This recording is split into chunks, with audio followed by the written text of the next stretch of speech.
Alors, chers amis, nous sommes là pour résoudre notre exercice précédemment posté. Donc ici, nous avons l'intégrale in allant entre 0 et 1 de x exponentielle n exponentielle de x carré d de x pour tout n un entier naturel et x. Voilà, nous avons déjà.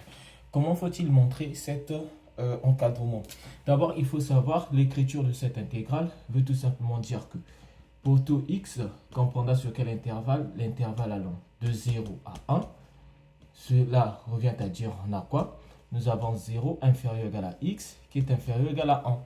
Alors, je vais jouer sur le x au carré ici. Donc, en élevant partout au carré, j'aurai 0 inférieur ou égal à x carré inférieur ou égal à 1 au carré, c'est toujours 1. Et comme j'aurai besoin de exponentielle de x carré, donc je vais composer partout par exponentielle et l'inégalité va toujours changer de seulement garder leur sens. Donc, on aura exponentielle de 0 inférieur ou égal à exponentielle de x carré qui est inférieur ou égal à exponentielle de 1. Ce qui me permet d'avoir 1 inférieur ou égal à exponentielle de x carré inférieur ou égal à exponentielle.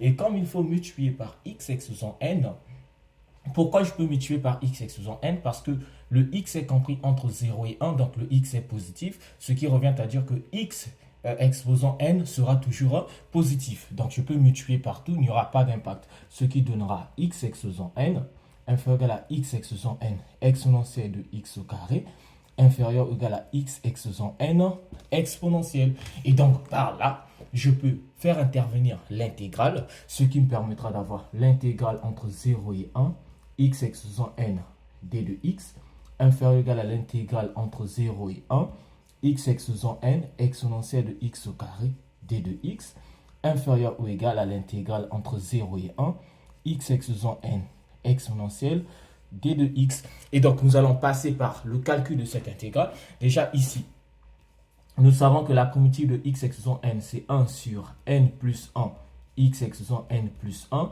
Ici, c'est entre 0 et 1, inférieur ou égal. Déjà, cette intégrale obtenue au milieu, ce n'est autre que le in. Donc ici, je vais placer in, inférieur ou égal. Donc ici, étant donné que e est une constante, je peux le mettre à l'extérieur. Donc, je peux avoir exponentielle. Et ici, j'ai 1 sur n plus 1, exponentielle de n plus 1.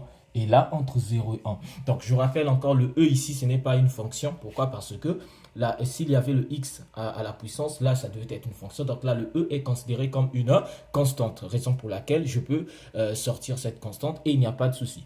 Donc, une fois que nous avons fait ça, qu'est-ce qu'on peut remarquer? Là, je peux revenir ici, permettez-moi.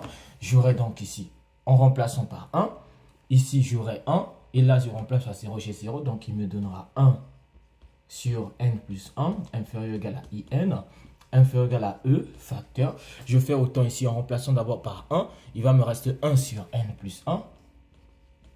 Et en remplaçant par 0, tout va disparaître.